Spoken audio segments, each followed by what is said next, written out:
السلام عليكم ورحمة الله وبركاته. إن الحمد لله نحمده ونستعينه ونستغفره ونعوذ بالله من شرور أنفسنا ومن سيئات أعمالنا. من يهده الله فلا مضل له ومن يضلل فلا هادي له.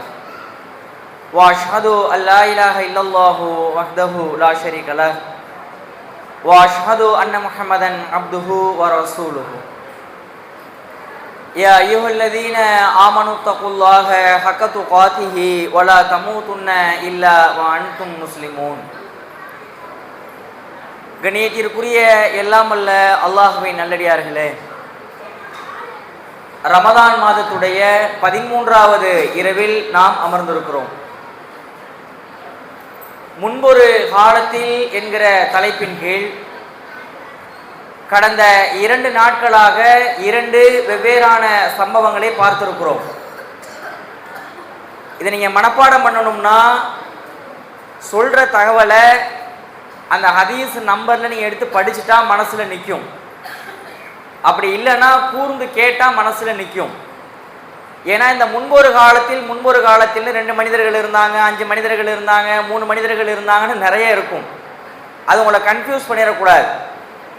அதனுடைய தொடர்ச்சியாக இன்றைய தினம் சஹீஹுல் புகாரியுடைய 3464வது ஹதீஸ், நபி ஸல்லல்லாஹு அலைஹி வஸல்லம் அவர்கள் கூறியதாக அபூ ஹுரைரா ரலியல்லாஹு அன்ஹு அவர்கள் அறிவிக்கிறார்கள். அதில் ரசூலுல்லாஹ் என்ன சொல்றாங்க அப்படின்னா, முன்பொரு காலத்தில், அந்த முன்பொரு காலம் என்பது பனு இஸ்ரவேலர்களுடைய காலத்தில் அல்லாஹ் ரப்புல் ஆலமீன் சோதிப்பதற்காக ஒரு வானவரை 3 நபர்களிடத்தில் அனுப்புகிறார். அனுப்புறது எதற்காக? உதவி செய்யறதுக்காக கிடையாது, சோதனைக்காக, சோதிக்கிறதுக்காக ஒரு வானவரை 3 மனிதர்களிடத்தில் அனுப்புகிறான் அல்லாஹ். அந்த 3 நபர்கள் எப்பேற்பட்ட தன்மை கொண்டவர்கள் என்றால், ஒருவர் தொழு நோயாளி, 2ஆம் அவர் தலையில் வழுக்கை தலை உடையவர், 3ஆம் அவர் கண் பார்வை இல்லாத ஒரு குருடர். இப்படி 3 தன்மைகள் கொண்ட மனிதர்களிடத்துல ஒரு வானவரை அல்லாஹ் சோதிப்பதற்காக அனுப்புகிறார். இப்போது அந்த வானவர் அந்த தொழு நோயாளி என்கிற இடத்தில் அந்த மனிதரிடத்தில் வருகிறார். இப்ப வானவர் வரார் அப்படின்னா வானவர் எப்படி வருவார்? வானவர் எப்படி வந்திருப்பார்? மனித ரூபத்துல தான் வந்திருப்பார், சரியா? அப்ப மனித ரூபத்தில் வந்த அந்த வானவர் தொழு நோயாளி இடத்துல சென்று இந்த மாதிரி உங்களுக்கு விருப்பமானது எது அப்படின்னு அவர் கேட்கிறார், வானவர் கேட்கிறார். அப்ப அந்த தொழு நோயாளி சொல்றாரு, எனக்கு விருப்பமானது என்ன? நல்ல தோல் தான் எனக்கு விருப்பமானது, அதே போல நல்ல நிறம், அதுதான் எனக்கு விருப்பமானது. ஏனென்றால் நான் பாதிக்கப்பட்டிருக்கிற இந்த தொழு நோயால் மக்கள் என்னை அருவருக்கிறார்கள், மக்கள் என்னை அருவருத்து ஒதுக்குகிறார்கள். யாரிடத்துலையுமே நான் போய் பேச முடியல, பழக முடியல. என்னுடைய ரூபத்தை பார்த்தீங்களா, என்னுடைய உருவத்தை பார்த்தீங்களா அப்படின்னு அந்த தொழுநோயாளி கேட்கிறார். அப்போ உனக்கு என்ன வேணும்னா நல்ல தோல் வேண்டும், நல்ல நிறம் வேணும். தொழுநோயாளிகளுக்கு தோல் அப்படி இதாயிரும்ல, ரொம்ப அழுகுன மாதிரி ஆயிடும், அப்படித்தானே? சரி, ஓகேன்னு சொல்லி அந்த வானவர் அந்த தொழுநோயாளி மனிதருடைய உடம்பை அப்படியே தடவுகிறார். அப்படி தடவுகிற போது அவர் கேட்ட அந்த நல்ல தோலும் நல்ல நிறமும் கிடைத்து விடுகிறது. அந்த மனிதருடைய தொழு நோயானது குணமாகி விடுகிறது. இப்போது அவருக்கு நல்ல தோலும் நல்ல நிறமும் கிடைத்து விட்டது. இப்போது அந்த வானவர், உனக்கு விருப்பமான செல்வம் எது அப்படின்னு கேட்கிறார். பணங்காசு வேணும்ல, செல்வம் என்ன வேணும் அப்படின்னு கேட்கிறார். அப்ப அவர் சொல்றாரு, எனக்கு விருப்பமானது எது அப்படின்னா, எனக்கு ஒட்டகம் அல்லது மாடு அப்படின்னு 2ல எதையோ ஒன்று சொல்றார். ஹதீஸ்ல அப்படித்தான் வருகிறது. உடனே இந்த வானவர் ஒரு கருவுற்ற ஒட்டகம், சும்மா ஒட்டகம் கிடையாது, கருவுற்ற ஒட்டகம்னா எது? கருவுற்ற ஒட்டகம், பெண் ஒட்டகம். அப்ப அது குட்டி போட்டு ஒரு ஆணை ஈந்துச்சு, ஒரு பெண் குட்டி ஈந்துச்சுன்னா அப்படியே பெருகிக்கிட்டே இருக்கும்ல. அதுக்கு தான் அல்லாஹ் இங்க ஒரு ஆண் ஒட்டகத்தை கொடுக்காம கருவுற்ற ஒரு பெண் ஒட்டகத்தை தருகிறான், ஏன்னா இனவிருத்திக்காக. அப்ப ஒரு கருவுற்ற ஒரு பெண் ஒட்டகத்தை அவருக்கு தந்து அந்த மலக்கே துவா செய்கிறார், இந்த கருவுற்ற ஒட்டகத்தை நீ வைத்துக்கொள், அல்லாஹ் ரப்புல் ஆலமீன் உனக்கு இந்த கருவுற்ற ஒட்டகத்தில் நல்ல பரக்கத்து செய்வான் என்று அந்த மனிதருக்கு கருவுற்ற அந்த பெண் ஒட்டகத்தை கொடுத்து விடுகிறார். பிறகு வழுக்கை தலையாக ஒருவர் இருந்தார் அல்லவா, இரண்டாம் அவரிடத்துல இந்த வானவர் செல்கிறார். சென்று உனக்கு விருப்பமானது எது என்று கேட்க, அப்போது அந்த மனிதர் சொல்லுகிறார், எனக்கு விருப்பமானது என்ன, நல்ல தலைமுடி, நல்ல தலைமுடி, எனது இந்த வழுக்கையானது முழுவதுமாக நீங்க வேண்டும். இப்படி நான் இருக்கிறதுனால மக்கள் என்னை அருவருத்து ஒதுக்குகிறார்கள், எனவே எனக்கு இது நீங்க வேண்டும் என்று சொல்லி நல்ல அழகு வேணும், எனக்கு தலைமுடி நல்ல வேணும், நல்ல அழகு வேணும்னு அவர் கேட்கிறார். உடனே அந்த வானவர் அந்த வழுக்கை தலையான அந்த மனிதருடைய தலையில் தடவுகிறார்கள். அந்த வழுக்கை தலை நீங்கி நல்ல ஆரோக்கியமான முடி வந்து விடுகிறது. அழகை கேட்கிறார், அழகையும் அந்த வானவர் மூலமாக அந்த மனிதருக்கு அல்லாஹ் ரப்புல் ஆலமீன் தருகிறான். பிறகு உனக்கு விருப்பமான செல்வம் எது என்று கேட்கிற போது அந்த மனிதர் சொல்லுகிறார், எனக்கு விருப்பமான செல்வம் மாடுதான், எனக்கு விருப்பமான செல்வம் என்று சொல்லுகிறார். உடனே அவருக்கு கருவுற்ற ஒரு மாடு வழங்கப்படுகிறது. கருவுற்ற மாடுனா மாடு, கருவுற்ற காளை மாடா, கருவுற்ற எருமை மாடா, கருவுற்ற பசு மாடா, அதெல்லாம் சரியா வரல, ஒரு கருவுற்ற மாடு வழங்கப்படுகிறது. சொல்லிட்டு தந்துட்டு அந்த வானவர் பிரார்த்திக்கிறார், உனக்கு இந்த மாட்டில் நிறைய பரக்கத்து வழங்கப்படும். அல்லாஹ் பிளானா கொடுக்குறான் பாருங்க, கருவுற்ற மாடு, அதான் இன விருத்தியாகும். அப்ப அவருக்கு கொடுத்து விட்டு நல்ல பரக்கத்துக்காகவும் துவா செய்கிறார். பிறகு கண் பார்வையற்ற மனிதரிடத்தில் அந்த வானவர் செல்கிறார். சென்று விட்டு, மனிதரே உனக்கு என்ன தேவை அப்படின்னு கேட்கும் பொழுது, எனக்கு பறிக்கப்பட்ட என்னுடைய கண் பார்வை மீண்டும் கிடைக்க வேண்டும். அவருக்கு பிறவி குருடு இல்லை, நேற்று பார்த்த மாதிரி அது பிறவி குருடு கிடையாது, பறிக்கப்பட்ட கண் பார்வை, எனக்கு பறிக்கப்பட்டுருச்சு கண் பார்வை, எனக்கு மீண்டும் அந்த பார்வை கிடைக்க வேண்டும், நான் மக்களை சந்திக்க வேண்டும், மக்களோட உறவாடணும், மக்களோட உரையாடணும், மக்களோடு பழகணும், மக்களும் என்னைய பார்க்கணும், எனவே எனக்கு பார்வை தேவை என்று சொன்னவுடன் இந்த வானவர் அவருடைய கண்களில் தடவுகிறார்கள், அவருக்கு பார்வை கிடைத்து விடுகிறது. உனக்கு விருப்பமான செல்வம் எது என்று அந்த வானவர் கேட்க, இந்த பார்வை கிடைக்கப்பட்ட மனிதர் சொல்லுகிறார், எனக்கு விருப்பமான செல்வம் ஆடு என்று சொல்லுகிறார். உடனே ஒரு கருவுற்ற ஆடானது அந்த மனிதருக்கு வழங்கப்பட்டு, உனக்கு இதில் நிறைய பரக்கத்து செய்யப்படும் என்கிற துவாவையும் அந்த மலக்கே செய்கிறார்கள். நமக்கு செல்வம் கிடைச்சிச்சுன்னா பத்தாது, செல்வம் கிடைச்சா அதுல பரக்கத்து வேணும்ல. ஒரு தடவை அனஸ் ரலியல்லாஹு அன்ஹுவுடைய தாயார் உம்மு சுலைம் அவங்க அனஸை கூட்டிட்டு ரசூலுல்லாஹ் இடத்துல வருவாங்க. வந்துட்டு, யா ரசூலுல்லாஹ், என் புள்ள அனசு, இவருக்கு நீங்க ஏதாவது துவா செய்யுங்க அப்படின்னு கேட்பாங்க. அப்ப ரசூலுல்லாஹ் ஒரு துவா செய்வாங்க, என்ன தெரியுமா, அல்லாஹும்ம அக்ஸிர் லஹு, அதாவது அல்லாஹும்ம அக்ஸிர்லி வ வலதி வ பாரிக்லி ஃபீமா ஆத்வைதனி, அல்லாஹும்ம அக்ஸிர் மாலஹு, அல்லாஹும்ம அக்ஸிர் மாலஹு வ வலதஹு வ பாரிக் லஹு ஃபீமா ஆத்வைதஹு அப்படின்னு கேட்பாங்க ரசூலுல்லாஹ். அல்லாஹும்ம அக்ஸிர் லஹு, யா அல்லாஹ் இவருக்கு நீ செல்வத்தை நீ நிறைய கொடு, வ வலதஹு பிள்ளைகளையும் கொடு, வ பாரிக் லஹு ஃபீமா ஆத்வைதஹு செல்வத்தை அதிகமா கொடுத்தா பத்தாது, வ பாரிக் லஹு ஃபீமா ஆத்வைதஹு நீ எதெல்லாம் கொடுக்குறியோ அதெல்லாம் நீ பரக்கத்து செய் அப்படின்னு ரசூலுல்லாஹ் துஆ கேட்பாங்க. அனஸ் ரலியல்லாஹு அன்ஹுக்கு அது அப்படியே கிடைத்தது அவங்க வாழ்நாள்ல. அனஸ் ரலியல்லாஹு அன்ஹு அவர்கள் மரணித்த பொழுது அவங்களுடைய பேர பிள்ளைங்க மகன் எல்லாம் சேர்த்து எத்தனை பேர் தெரியுமா மொத்தம்? யாருக்கு தெரியும்? மொத்தம் 120 பேர் இருந்தாங்க. மகன், மகள், பேர பிள்ளைங்க, அந்த பேர பிள்ளையோட பேர பிள்ளைங்க இப்படின்னு. அதே மாதிரி பாரிக் லவ்னு கேட்டாங்க இல்லையா, ஆயுளே அல்ல அதிகப்படுத்தி கொடுத்தான். ஏறக்குறைய 95 அல்லது 100ன்னு நினைக்கிறேன், சரியா? அந்த மாதிரியான ஒரு ஏஜ்ல தான் அவங்க மரணிச்சாங்க. மொத்தத்தில் 120 பேர் இருந்தாங்க, சரியா? இப்ப என்ன கான்செப்ட் அப்படின்னா, திருப்பி இந்த முன்பொரு காலத்துக்கு வருவோம். அப்ப மலக்கு அங்கே கொடுத்ததோட அவருக்கு பரக்கத்து வழங்கப்படும்னு வேற துவா செஞ்சிட்டாங்க. ஒரு பெண்ணாலான ஒட்டகம், பெண்ணாலான மாடு, பெண்ணாலான ஆட்டை கொடுத்து பரக்கத்துக்காகவும் துவா செய்து விட்டார்கள். இப்போது அவருடைய பொருளாதார நிலை என்ன தெரியுமா? அந்த தொழுநோயாளி ஒட்டகம் வாங்கினார் அல்லவா, அவருக்கு ஒரு கணவாய் நிறைய இப்பொழுது ஒட்டகங்கள் இருக்கின்றன. சிறிது காலத்திற்கு பிறகு அந்த வழுக்கை தலையானவர் இருக்கிறார் அல்லவா, அவருக்கு ஒரு கணவாய் நிறைய மாடுகள் இருக்கின்றன. இந்த கண் பார்வை அற்ற மனிதர் பார்வை கிடைக்க பெற்றார் அல்லவா, அவருக்கு ஒரு கணவாய் நிறைய ஆடுகள் இருக்கின்றன. இப்ப பொருளாதார நிலை ரொம்ப ரொம்ப உயர்ந்துருச்சு. இப்போது மீண்டும் அந்த வானவர் அவர்களிடத்துல சோதிப்பதற்கு நாடி மீண்டும் வருகிறார். யாருக்கு தெரியுமா ஃபர்ஸ்ட் வராரு? அந்த தொழுநோயிலிருந்து குணமானார்ல, இப்ப அவருக்கு ஒரு கணவாய் நிறைய என்ன இருக்கிறது? என்ன இருக்கிறது? ஒட்டகங்கள் இருக்கின்றன. அவரிடத்துல வந்து இந்த மாதிரி மனிதரே, நான் வந்து ஒரு ஏழை. அந்த வானவர் சொல்லுகிறார், நான் ஒரு ஏழை. ரெண்டாவது, நான் ஒரு வழிபோக்கன். நான் வந்து ஒரு பயணம் பண்ணி வந்தேன்.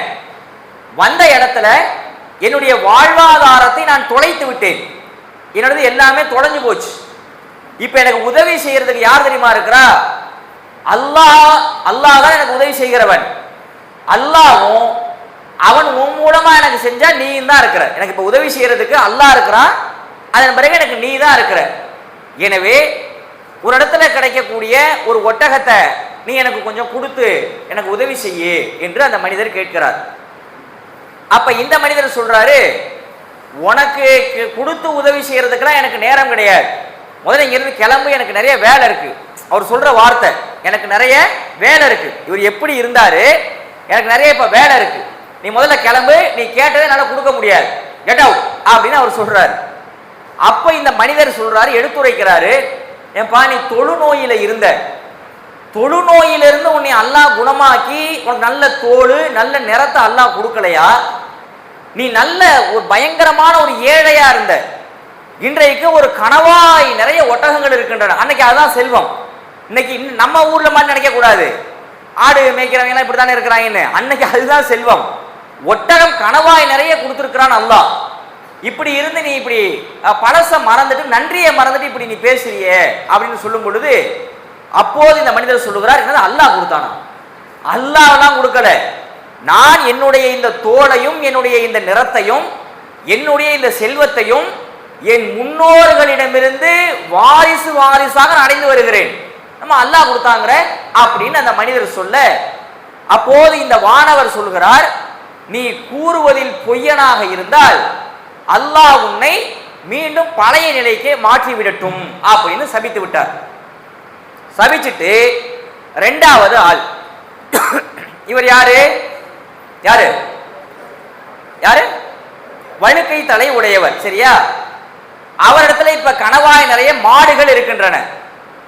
அவரிடத்துல வந்து அவர்கிட்ட சொன்னது மாதிரியே இந்த வானவர் சொல்கிறார், இந்த மாதிரி மனிதரே, நான் ஒரு ஏழை, ரெண்டாவது வழிபோக்கன், பயணத்துல வந்த என் வாழ்வாதாரத்தை முழுவதும் தொலைச்சிட்டேன்.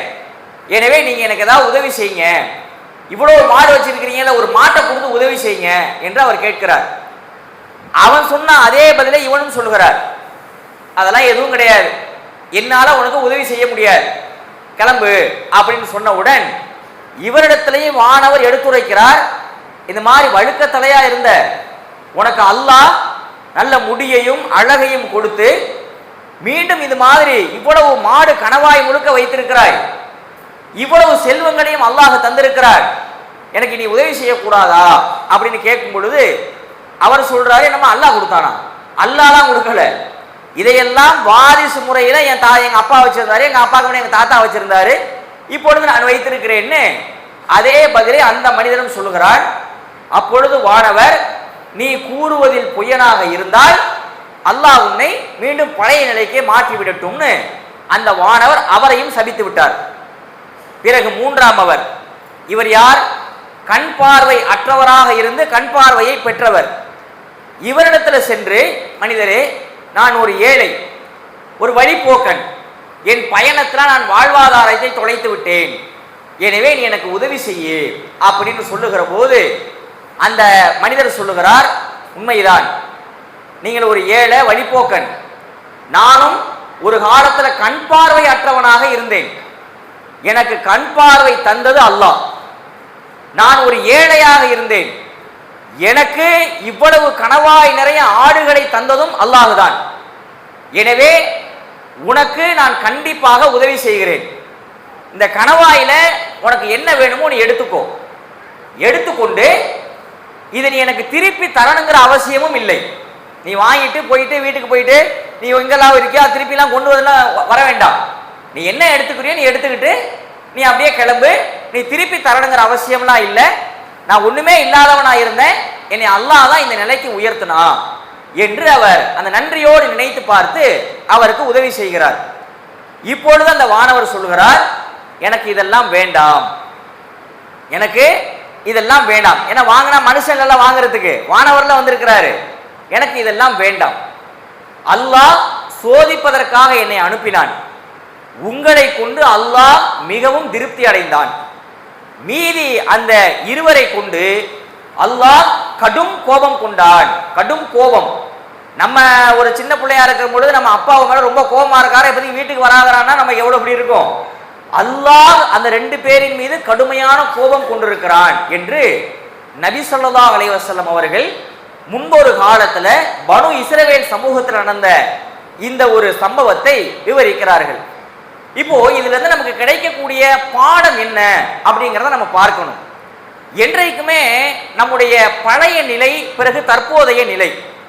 இப்போ நீங்க உட்கார்ந்து இருக்கிறோம்ல, உங்களில் ஒவ்வொருவருமே இன்னைக்கு இருக்கக்கூடிய பொருளாதார நிலையை மனசுல வச்சு நீங்க முன்னாடியே இப்படிதான் இருந்தீங்களான்னு கேட்டா என்ன சொல்லுவோம்? இல்லைங்க, நான் அந்த காலத்துல நான் கஷ்டப்பட்டேன், எனக்கு படிக்கிறதுக்கு வசதி இல்லை, ஃபீஸ் கூட கட்ட முடியலை, நான் அங்கே தெரிஞ்சேன், இங்கே அலைஞ்சேன், அங்கே பண்ணேன், பட்னியாக கிடந்திருக்கிறேன், நிறைய நாட்கள் நைட்டில் தூக்கம் வராமலாம் இருந்திருக்கிறோம், பசியில் எல்லாம் சொல்லுவோம். இன்றைக்கு அந்த நிலையை நமக்கு அல்லாஹ் மாற்றி இருப்பான். யார் கொடுத்தா? நம்முடைய திறமையோ நம்முடைய உழைப்போ அல்ல, உழைப்பு தான், நம்முடைய முயற்சி தான். ஆனால் அதில் அந்த அவுட்புட் இருக்குல்ல, ரிசல்ட், அந்த ரிசல்ட்டை யார் கொடுக்குறான்னா அல்லாஹ் ரப்புல் ஆலமீன் தான் கொடுக்குறான். இப்படி இந்த நிலைகளை நினைத்து பார்த்து அல்லாஹ் தாங்க எனக்கு கொடுத்துருக்கிறான், கண்டிப்பா அல்லாஹ்வுடைய உதவி தான் இது என்று அல்லாஹ்வுக்கு அதிகமாக நன்றி செலுத்த வேண்டும். அல்லாஹ் கொடுத்தானா? சில பேர் என்ன தெரியுமா, பழைய நிலைமையை மறந்து அல்லாவே மறந்துடுவோம். பழைய நிலைமையில இருந்து அல்லாஹ் நம்மளை எங்கேயோ கொண்டு போயிருப்பான், அறிவுல பழைய நிலையில இருந்து பொருளாதாரத்துல எங்கேயோ கொண்டு போயிருப்பான், ஸ்டேட் சமூக அந்தஸ்துல முன்னாடி நம்மளை கண்டுக்காம இருந்திருப்பான், இன்னைக்கு நம்ம சமூக அந்தஸ்துல நம்ம எங்கேயோ இருப்போம். பதவி, பொறுப்பு, அழகு, குடும்ப வாழ்க்கை என்று பழைய நிலையில இருந்து அல்லாஹ் ரப்பல் ஆலமீன் நம்ம எங்கேயோ உயர்த்தி இருப்பார். ஆனா நம்ம அந்த நன்றியை நம்ம நினைச்சே பார்க்க மாட்டோம். இதுதான் இன்னைக்கு பிரச்சனை. அல்லாஹ் நமக்கு தந்திருக்கக்கூடிய பல அருட்கொடைகளுக்கு நாம இதுவரைக்கும் அதெல்லாம் நினைச்சு பார்த்து நன்றி செலுத்தி இருக்கிறோமா அப்படின்னா கிடையவே கிடையாது. ஏன்? திருமறை குர்ஆன்ல அல்லாஹ் ரப்பல் ஆலமீன் வல் ஆதியாத் லபஹா, சூரா ஆதியாத், அந்த ஆதியாத்து சூராவுல வல் ஆதியாத் லபஹா ஃபல் மூரியாத் கதுஹா ஃபல் முகைராத் சுபஹா ஃபஅஸர்ன பிஹி நகா ஃபவஸத்ன பிஹி ஜமா, இவ்வளவு சத்தியம் தான், இவ்வளவு சத்தியம். மூச்சிறைக்க ஓடுபவற்றின் மீது சத்தியமாக, புழுதியை கிளப்புகின்ற குதிரைகளின் மீது சத்தியமாகன்னு நிறைய சத்தியங்களை அல்லாஹ் செய்துவிட்டு சொல்ற வார்த்தை என்ன தெரியுமா? இன்னல் இன்சான லி ரப்பிஹி லகனூத். இன்னல் இன்சான, இன்னங்கிற வார்த்தைங்கிறது நிச்சயமாங்கிறத அழுத்தி சொல்ற ஒரு வார்த்தை அரபிக்குல. இன்னல் இன்சான், நிச்சயமாக மனிதன், லி ரப்பிஹி, அவனுடைய ரப்புக்கு அல்லாஹ்வுக்கு லகனூத், நன்றி கெட்டவனாக இருக்கிறான். சொல்றது யாரு? நம்மால் பயனடைந்த ஒருவர் நம்மை பார்த்து சொல்லவில்லை, அல்லது அவரால் பயன்பெற்ற ஒருவர் நம்மை பார்த்து சொல்லவில்லை. எல்லாவற்றையும் தந்த அல்லாஹ் சொல்லுகிறான். இவ்வளவு சத்தியங்களை இட்டுவிட்டு இன்னல் இன்சான லி ரப்பிஹி லகனூத், மனிதன் தன் இறைவனுக்கு நன்றி கெட்டவனாக இருக்கிறான். சொல்லிவிட்டு அர்த்தம் என்ன தெரியுமா? வ இன்னஹு அலா ஸாலிக லஷஹீத், அவன் நன்றி கெட்டவனா இருக்கிறான்ல, அதுக்கு யார் தெரியுமா சாட்சி? அவனே தான் சாட்சி, அவன் தான் சாட்சி. அல்லாஹ் சொல்ற வார்த்தை. எனக்கு நன்றி கெட்டவனா இருக்கிறாங்கிறதுக்கு வேற யாரும் சாட்சி சொல்ல வேண்டாம், அவனுக்கு அவனே சாட்சி. நாம சாட்சியா இல்லையா? இங்க நம்ம இவ்வளவு பேர் அமர்ந்திருக்கிறோம். இதுவரைக்கும் நமக்கு கிடைத்திருக்கிற எல்லா அருட்கொடைகளுக்கும், சம்பாதித்த பொருளாதாரத்திற்கு, கிடைத்த குழந்தைக்கு, கிடைத்த மனைவிக்கு, கிடைத்த கணவனுக்கு, குடும்ப வாழ்க்கைக்கு, படிப்புக்கு, அந்தஸ்துக்கு, சம்பளத்துக்கு, வேலைக்கு, இது எல்லாத்துக்கும் நான் அல்லாஹ்வுக்கு நன்றி செலுத்திட்டே நீங்க சொல்கிறவர்கள் எத்தனை பேர்? நன்றி செலுத்துறதே கிடையாது. சாப்பிட்டா கூட அல்ஹம்துலில்லாஹ் நன்றி செலுத்தணுங்க. ஒன்னு தண்ணியை குடிக்கிறோம்னு வச்சுக்கோங்க, அதுக்கு கூட அல்ஹம்துலில்லாஹ் நன்றி செலுத்தணும். ஒரு கஞ்சியை குடிச்சோமா அல்ஹம்துலில்லாஹ் அப்படின்னு நன்றி செலுத்தணும். ஆனா இங்க என்ன தெரியுமா பிரச்சனை? எதற்கும் நன்றி கிடையாது. இப்படித்தான் நம்முடைய வாழ்க்கை போய் கொண்டிருக்கிறது. ஃபஸ்குரூனி அஸ்குருக்கும் வஷ்குரூனி வலா தக்ஃபுரூன் என்று அல்லாஹ் ரப்பல் ஆலமீன் சொல்லுகிறார். நீங்க என்னை நினைங்க, நானும் உங்களை நினைக்கிறேன். எனக்கு நீங்க நன்றி செலுத்துங்க. நன்றி செலுத்தாமல் நீங்கள் என்ன பண்ணாதீங்க, மறுத்தவராகி விடாதீர்கள். வலா தக்ஃபுரூன், எனக்கு நன்றி செலுத்தினாதான் அது கரெக்ட். எனக்கு நீங்க நன்றி செலுத்தல அப்படின்னா என்னை நீங்கள் மறுத்தவர்களை போல என்று அல்லாஹ் ரப்பல் ஆலமீன் குறிப்பிடுகிறான் திருமறை குர்ஆன்ல. எத்தனை பேர் இந்த பட்டியலில் இருந்துகிட்டு இருக்கிறோம்? இன்னைக்கு நாம் வாழ்கிற வசதிகள் என்ன, நாம் அனுபவிக்கக்கூடிய உணவு பதார்த்தங்கள் என்ன, நாம கிடைக்கக்கூடிய சகல இன்னைக்கெல்லாம் நான் 3 நாளா பட்டினி கிடந்தேன்னு ஒரு ஆளை காட்டுங்க சமூகத்துல, ஒரே ஒரு நபரை நான் 3 நாளா பட்டினி கிடக்கிறேங்க எனக்கு எதுவுமே கிடைக்கலன்னு ஒரே ஒரு ஆளு, ஒன்றுமே இல்லாத நபருக்கு கூட இன்றைக்கு நல்ல உணவு கிடைக்கிறது. சாலையில படுத்திருப்பார், யாராவது அவருக்கு வாங்கிட்டு கொண்டு என்ன பண்ணிடுவாங்க, சாப்பாடை கொடுத்துருவாங்க. காலையிலையா டிஃபனை கொடுத்துருவாங்க, மதியானமா சாப்பாடு, நைட்டா சாப்பாடு, குளிர் காலத்துல கிடக்கிறானா போர்வை, எல்லாம் கிடைத்து விடுகிறது சாதாரண மனிதருக்கு கூட. இப்ப நமக்கெல்லாம் எப்படி, நமக்கெல்லாம் எந்த அளவிற்கு அப்படின்னா எல்லா அமைப்புகளுமே கிடைத்து விடு, எந்த சகலமா இருக்கிறோம். எங்கேயாவது நமக்கு இந்த பிரச்சனை, நைட்டோட நைட்டா யாராவது பாம்பு போட போறாங்களா அப்படிங்கிற ஒரு பிரச்சனை நம்ம இருந்துகிட்டு இருக்கிறோமா? இன்னைக்கு ஈரானுடைய சூழலை பாருங்க, மற்ற நாடுகளுடைய சூழலை பாருங்க, அந்த மாதிரி கூட அல்லாஹ் நம்மளை வைக்கல. ஆனா ஒருபோதும் நன்றியே கிடையாது. இப்ப சாப்பிட்டோம்ல, எத்தனை பேர் சாப்பிட்டதுக்கு அப்புறமா ஒரு துவாவை எத்தனை பேர் ஓதுகிறோம்? அல்ஹம்துலில்லாஹ்னு சொல்லணும்ன்றாங்க ரசூலுல்லாஹ். சாப்பிட்டதற்கு பிறகு, தண்ணீர் குடித்ததற்கு பிறகு நீங்க அல்ஹம்துலில்லாஹ்னு அல்லாஹ்வை புகழ்ந்தா அல்லாஹ் அதை ஒப்புக்கொள்கிறான்னு ஹதீஸ் இருக்கிறது. எத்தனை பேர் அல்ஹம்துலில்லாஹ் சொன்னோம்? இன்னைக்கு கஞ்சி குடிச்சோம், பேரித்தம்பழங்கள் சாப்பிட்டோம், பழங்கள் சாப்பிட்டோம், பழச்சாறுகளை உண்டோம், குடிச்சு முடிச்சோன்னா எத்தனை பேர் அல்ஹம்துலில்லாஹ் அல்ஹம்துலில்லாஹ் இல்லதி அத்வாமனா வ சகானா வ கஃபானா? எங்க துவா? கஞ்சிங்கிறது ஒருத்தர் தானே நமக்கு கொடுத்தாரு, அவருக்கு எங்க துவா? அல்லாஹும்ம பாரிக் லஹும் ஃபீமா ரஸக்தஹும் வஃபிர் லஹும் வர்ஹம்ஹும். எங்க? எல்லாம் அசால்ட்டா கடந்து போய்கிட்டே இருக்கிறோம். ஆனா சகல வசதிகளை நம்ம அனுபவிச்சுக்கிட்டு இருக்கிறோம். திருமறை குர்ஆன்ல அல்லாஹ் ரப்பல் ஆலமீன் ஒரு இடத்துல குறிப்பிடுகிறான், சூரா பக்ராவுடைய 185வது அத்தியாயம் வசனம், யா அய்யுஹல்லதீன ஆமனூ குலூ மின் தொய்யிபாத்தி மா ரஸக்னாகும். அல்லாஹ் உங்களுக்கு வழங்கினதுல இருந்து தூய்மையானவத்தை நீங்க என்ன பண்ணுங்க, சாப்பிடுங்க ஈமான் கொண்டவர்களே அப்படின்னு சொல்லிட்டு அடுத்தது என்ன தெரியுமா? வஷ்குரு லில்லாஹி இன் குன்தும் ஈயாஹு தஅபுதூன்.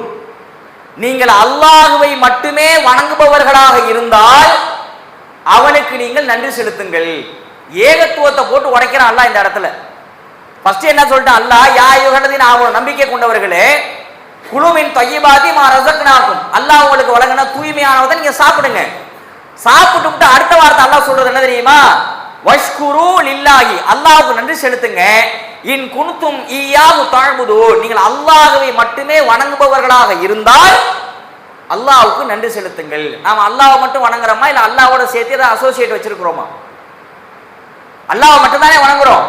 தர்காவுக்கு போக மாட்டேங்க, சிலை வணக்கம் கூடாதுங்க, கிறித்துவ கொள்கை கூடாது, அது கூடாது, இது கூட, அல்லாஹ் மட்டும்தான் கடவுள் ஏகத்துவத்தை பேசுறோம்ல, அந்த ஏகத்துவத்தை பேசுகிறனா அதில் உண்மையாக இருந்தால் அல்லாஹ்வுக்கு நன்றியை செலுத்தணும். ஏகத்துவத்தோடு இணைக்கிறான் அல்லாஹ் ரப்பல் ஆலமீன் தனக்கு நன்றி செலுத்துவதை. ஒரு நாள் அல்லாஹ்வுடைய தூதர் அவர்கள் சஹாபாக்கள் இருந்துகிட்டு இருக்கிறாங்க, ரசூலுல்லாஹ்வுக்கு கடுமையான பசி, பசியில தூக்கம் இல்லாம வெளியில நடந்துகிட்டு இருக்கிறாங்க ரசூலுல்லாஹ். அப்ப அபூபக்கர் ரலியல்லாஹு அன்ஹு வெளியில வராங்க. என்ன அபூபக்கரே, ஏன் இப்படி வெளில வந்து நிக்கிறீங்க அப்படின்னா, யாரோ சொல்லுதா பசி, பசியில நடந்துகிட்டு இருக்கிறாங்க அங்கிட்டும் இங்கிட்டும். இன்னைக்கு நம்மளும் நடக்கிறோம். எதுக்கு தெரியுமா? எதுக்கு எதுக்கு? செரிக்கிறதுக்கு. பசினால யாரும் நம்ம நடக்கல, செரிக்கிறதுக்கு நடந்துகிட்டு இருக்கிறோம். நல்ல வயிறு முட்டை சாப்பிட்டு செரிச்சாதாங்க நல்லா இருக்கும் எல்லாரும். அப்ப ரசூலுல்லாஹ் நடக்கிறாங்க, அபூபக்கர் ரலியல்லாஹு நடக்கிறாங்க, உமர் ரலியல்லாஹு அவர்கள் வருகிறார்கள், அவர்களும் பசியில நடக்கிறார்கள். இப்ப 3 பேருமே பசியை வெளிப்படுத்துறாங்க, ரொம்ப பசியா தான் இருக்கு அப்படின்னு. அப்போ ஒரு அன்சாரி சகாபி வந்து, யா ரசூலுல்லாஹ், நான் உங்கள் மூவருக்குமே நான் விருந்தளிக்கிறேன் அப்படின்னு கூட்டிட்டு போய், விருந்துனா மாடு ஆடு அதெல்லாம் இல்லை, அந்த அன்சாரி சகாபிக்கு சொந்தமாக ஒரு பேரித்தம்பழ தோட்டம் இருக்கிறது. அந்த தோட்டத்துக்குள்ள இந்த 3 பேரை அந்த சகாபி கூட்டிட்டு போய், யா ரசூலுல்லாஹ், நீங்க இங்க உட்காருங்க இந்த மரத்து நிழல்ல, நான் போய் பழங்களை பறிச்சுட்டு வரேன் அப்படின்னு சொல்லும்போது ரசூலுல்லாஹ் சொல்றாங்க, பறிக்கிற கொஞ்சம் செங்காயா பறிப்பா, கொஞ்சம் டேஸ்டா இருக்கும் அப்படிங்கிறாங்க ரசூலுல்லாஹ். சரி யா ரசூலுல்லாஹ்னு போயிட்டு பழங்களை பறிச்சுட்டு வராங்க. மூவருக்கும் தருகிறார்கள். சாப்பிட்டது பேரிச்சம்பழம் தான். பேரித்தம்பழங்களை சாப்பிடுகிறார்கள். அந்த தோட்டத்துல ஒரு கிணறு இருக்கிறது. அந்த கிணத்துல குளிர்ந்த தண்ணீர் இருக்கிறது. அந்த குளிர்ந்த தண்ணீரை எடுத்து ரசூலுல்லாஹ் பருகுகிறார்கள். சஹாபாக்களும் பருகுகிறார்கள். 2 பேருமே, அபூபக்கர் உமர் ரலியல்லாஹு அன்ஹும் 2 பேருமே பருகுகிறார்கள். பருகி முடிச்ச உடனேயே ரசூலுல்லாஹ் சொன்ன வார்த்தை என்ன தெரியுமா? கடுமையான பசியில அவர்களுக்கு கிடைத்தது பெரிய பதார்த்தமான உணவு வகைகள் இல்லை, ஒரு பேரித்தம்பழமும் சற்று தண்ணீரும் தான். கொஞ்சம் பேரிச்சம்பழம், கொஞ்சம் தண்ணீர். சொல்லிட்டு ரசூலுல்லாஹ் சொன்ன வார்த்தை தான் நம்மை குலை நடுங்க வைக்கிறது. என்ன தெரியுமா?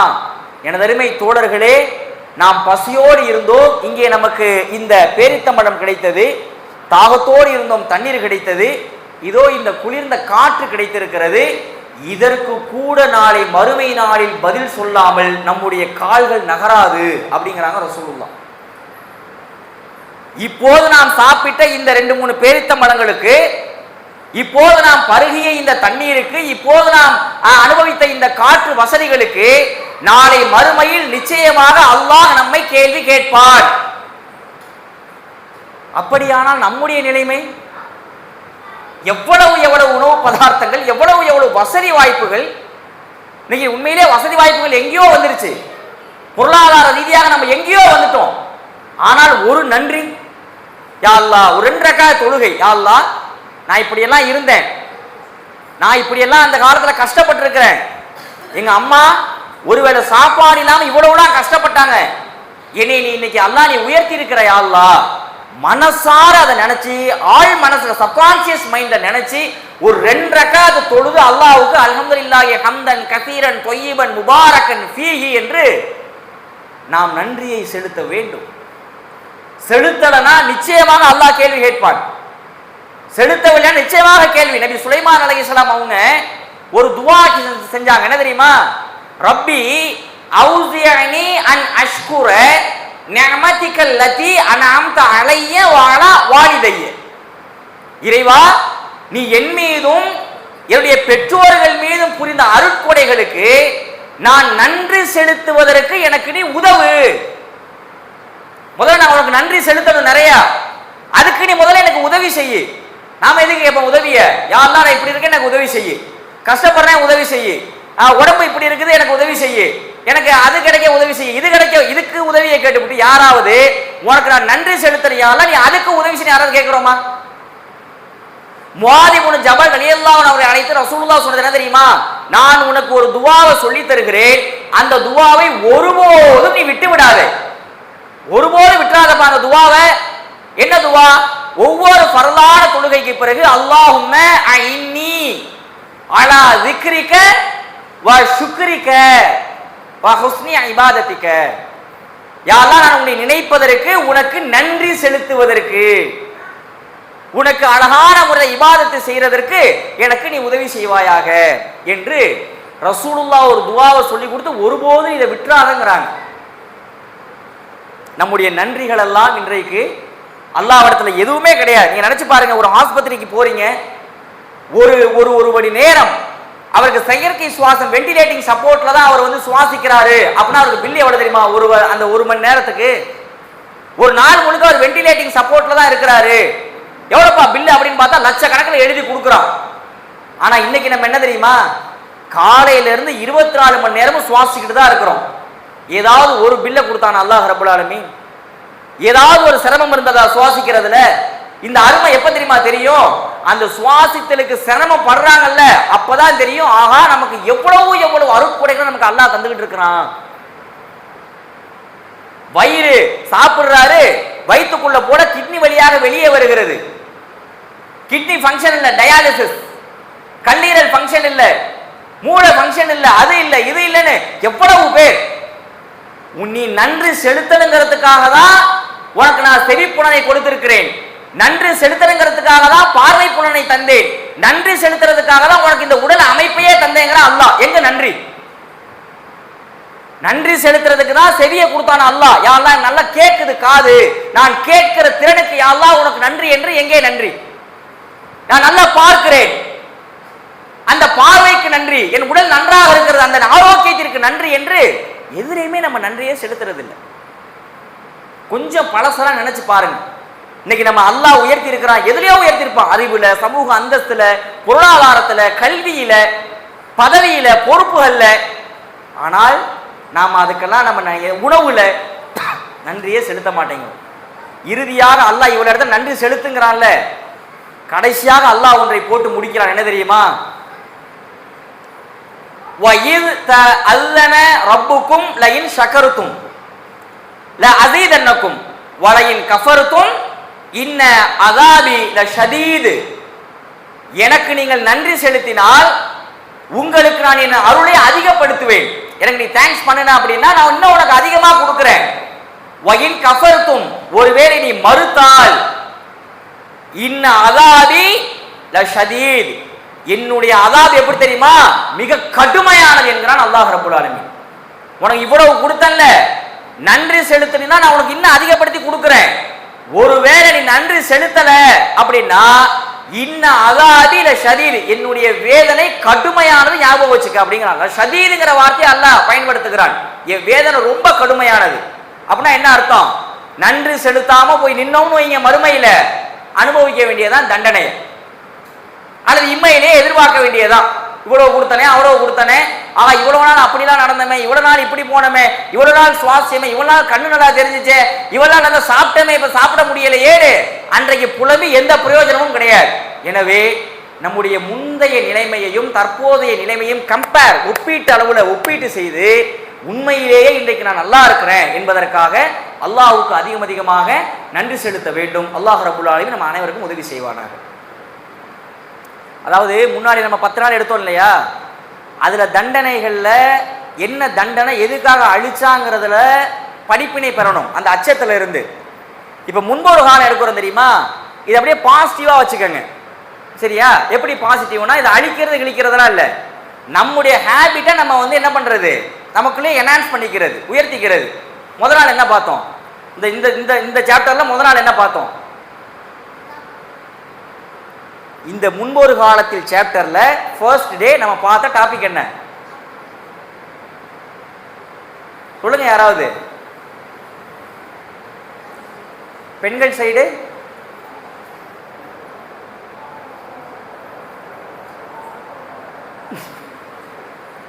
என்னங்க, முந்தா நாள் தானேங்க பார்த்தோம், சனிக்கிழமை நைட்டு தானே பார்த்தோம். என்ன பார்த்தோம்? இந்த தலைப்புல என்ன பார்த்தோம்? இங்க நூறு ஆதுக்கெல்லாம் போக வேண்டாம், இந்த தலைப்புல என்ன பார்த்தோம்?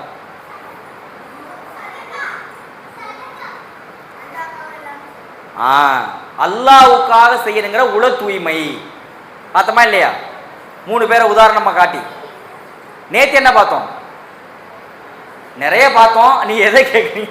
நேற்று ஒரு சிறுவன் அற்புதத்தை நிகழ்த்தி இஸ்லாத்தை எது நெருப்பு கொண்டதில் வீசினா, அப்ப இஸ்லாத்துடைய சோதனைகள்.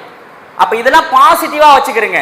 நம்ம உள தூய்மையை வளர்த்துக்கணும், உள தூய்மையை வச்சு பயப்படக்கூடாது, உள தூய்மையை வளர்த்துக்கணும். அதுலதான் பயம், அந்த 10 நாள் தான் பயம் உங்களுக்கு. இப்ப பயத்திலிருந்து விடுதலை கொடுத்தாச்சு உங்களுக்கு சரியா? பயத்திலிருந்து விடுதலை, இன்னும் ஒரு 18 நாள் போச்சுன்னா பசியிலிருந்து விடுதலை கிடைச்சிடும் சரியா? அப்ப இந்த டாபிக்ல பாசிட்டிவா வச்சுக்கோங்க. ஃபர்ஸ்ட் நாள் உள தூய்மையை, நம்ம உள தூய்மையை வளர்த்துக்கணும். நேற்றைக்கு இஸ்லாம்னா சோதனை வரும், நாம அதை வித்ஸ்டாண்ட் பண்ணி நிக்கணும். இன்னைக்கு என்ன பண்ணணும்? நன்றி செலுத்தணும், அந்த ஹேபிட்டை வளர்த்துக்கணும் சரியா? அதோட முடிச்சுக்கணும் சரியா? அல்லாஹ் அதுக்கு உதவி செய்வானாக. இன்னைக்கு என்ன ஒரு துவா அப்படின்னா, இதோட ஒட்டியே எடுத்துருவோம். ரசூலுல்லாஹி ஸல்லல்லாஹு அலைஹி வஸல்லம் அவர்கள் ஒவ்வொரு இரவுலையும் தூங்க போறதுக்கு முன்னாடி ஒரு துவா செய்வாங்க. அல்ஹம்துலில்லாஹில்லதி அத்வாமனா வ சகானா வ கஃபானா வ ஆவானா ஃபகம் மிம்மல்லா காஃபிய லஹு வலா முக்வி. பார்க்காம ஓதுங்கிற அவசியம் இல்லை, பார்த்தே ஓதலாம். அல்ஹம்துலில்லாஹில்லதி அத்வாமனா வ சகானா வ கஃபானா வ ஆவானா ஃபகம் மிம்மல்லா காஃபிய லஹு வலா முக்வி. இதுக்கு என்ன அர்த்தம் அப்படின்னா, யா அல்லாஹ், நான் இன்றைய தினத்துல எப்படி அன்னைக்கே பைசல் பண்றாங்க பாருங்க ரசூலுல்லாஹ், இன்றைய தினத்துல நான் சாப்பிட்ட சாப்பாட்டுக்காக, இன்றைய தினத்துல நான் பருகிய பானங்களுக்காக, நான் இப்பொழுது இருக்கிற இந்த வீட்டுக்காக உனக்கு நன்றி, உனக்கே புகழ் அனைத்தும். ஏன் தெரியுமா? ஃபகம் மிம்மல்லா காஃபிய லஹு வலா முக்வி, இது கூட இல்லாமல் பல பேர் இருக்கிறார்கள் அப்படிங்கிறாங்க ரசூலுல்லாஹ். அப்ப இன்றைக்கே நன்றியை செலுத்துறாங்க இல்லையா? இது எப்போ? ரசூலுல்லாஹ் ஒவ்வொரு நாளும் நைட்டு தூங்க போறதுக்கு முன்னாடி செஞ்ச துவா கண்டிப்பா செய்யணுங்க நம்மளாம். இதை இன்னைக்கு இதா வச்சுக்கோங்க. இது இன்னைக்கு சேர்த்துக்கங்க அடிஷ்னலா. சரியா? சுப்ஹானக்கல்லாஹும்ம வ பிஹம்திக அஷ்ஹது அல்லா இலாஹா இல்லா அன்த அஸ்தக்ஃபிருக வ அத்தூபு இலைக். அஸ்ஸலாமு அலைக்கும்.